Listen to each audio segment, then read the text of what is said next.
Welcome to today's episode of How the Game Was Won. We are at the European Team Chess Championship and we're looking at the round 3 game in the match between Ukraine and Azerbaijan, and we have Eljanov with the white pieces and Mamedyarov with the black pieces. And it must be said that on the ELO front there's only 10 rating points separating the two. Eljanov with 2753 and Mamedyarov on 2743. But without further ado, let's see how the game played itself out. We start with d4, knight f6, c4, e6, knight f3, d5, g3.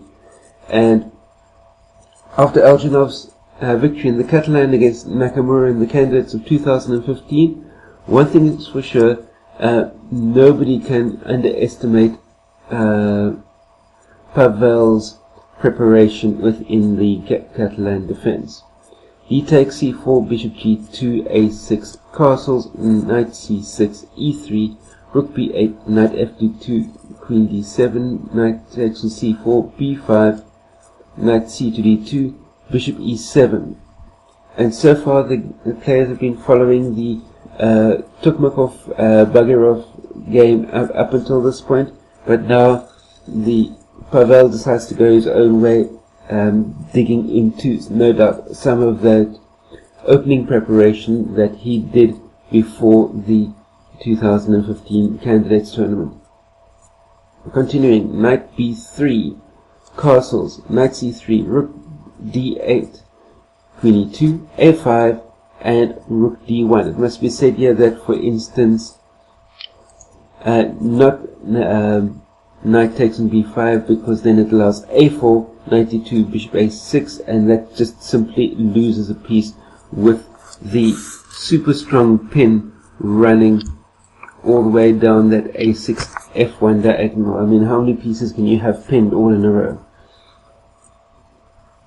But we continued with rook d1, as I mentioned, a4, knight c5, queen e8, knight 3 to e4, knight takes e4, knight takes e4, e5, which is the right decision to make the breakthrough in the center, because black cannot allow white to finish his development with, for instance, the bishop coming out to d2, and also then the rook swings across to c1 to occupy the open or semi-open file that's running up towards c8. Continuing with d5, knight b4, knight c3, knight a6, b3, a takes b3, a takes b3, knight c5, queen c2. The position is at the moment really complex and fairly unbalanced, and Mamedyarov has done well not to let white's advantage get too far out of hand.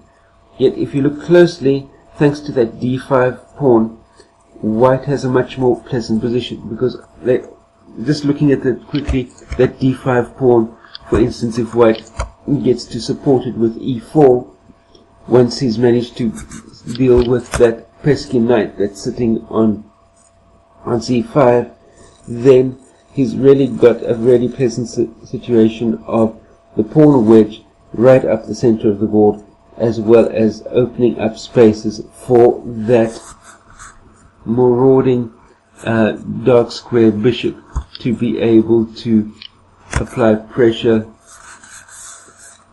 I drew my arrow slightly incorrectly. Apply pressure all the way up towards h6.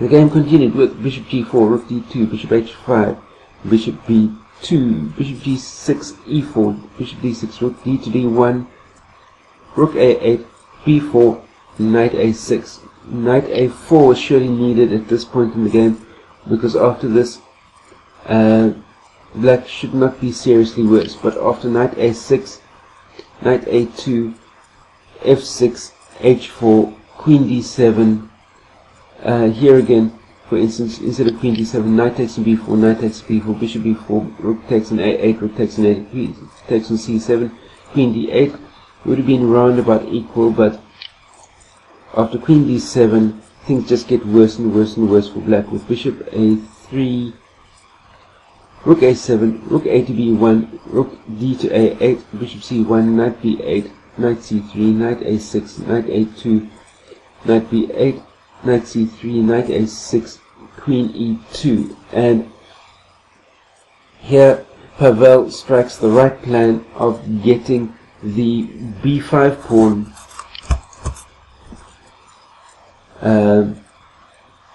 before black can get to the b4 pawn. So knight takes on b5, so knight takes on b4, knight takes on b5, rook a2, rook d2, rook a1, rook b to d2, so d to b2, rook on 8 down to a2, rook times a2, rook times b1. For instance, if rook had played, if black had played rook takes on a2, then it would have just been bishop to b2, and a super strong position for white to be in. But after rook takes on b1, rook a8 check, bishop f8. For instance, if black had played king f7, knight takes on d6 check, c takes on d6, queen c4, and which would be followed by king h2, and getting the bishop out is clearly the better position for white, because once that white square bishop gets into the attack, then it will be white will be able to make full advantage of his twin bishops. But after bishop f8, queen c4, knight a2, queen takes on a2, rook takes on c1, king h2, queen takes on b5, d6 with check, bishop f7, queen a3. And it must say that in this position Mamedyarov resigned, and effectively that's how the game was won. And looking at the position, many might say that Mamedyarov's resignation was premature, but as far as the position is concerned, he is completely and unconditionally lost in this position. Although it might not be overly obvious right on the surface, but if we just play through the line of forced remaining moves, you've got queen a3, for instance, rook c5, d7, queen takes on d7, queen takes on c5, and as you can see there, black's position is completely shattered, because obviously the bishop can't take the queen, simply because of the bishop being pinned back against the king by the rook.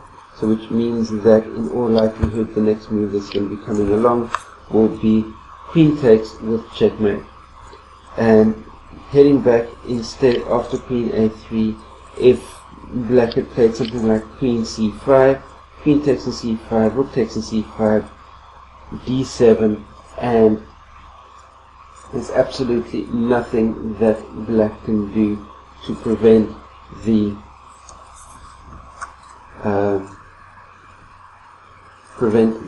pawn from queening on the next move. Say for instance, remember that the bishop is pinned back against the king, so the dark square bishop can't move. The white pawn is covering that d5 square, so which makes rook d5 to cover the queen square an impossibility. So the pawn will queen on the next move, and it will be completely won for white. So that, my friends, was how the game was won, and how the game could have played itself out had it played out for another couple of moves. Eljanov and Ukraine picked up the point against Azerbaijan and Mamedyarov. Feel free to share this video out amongst all of your chess friends.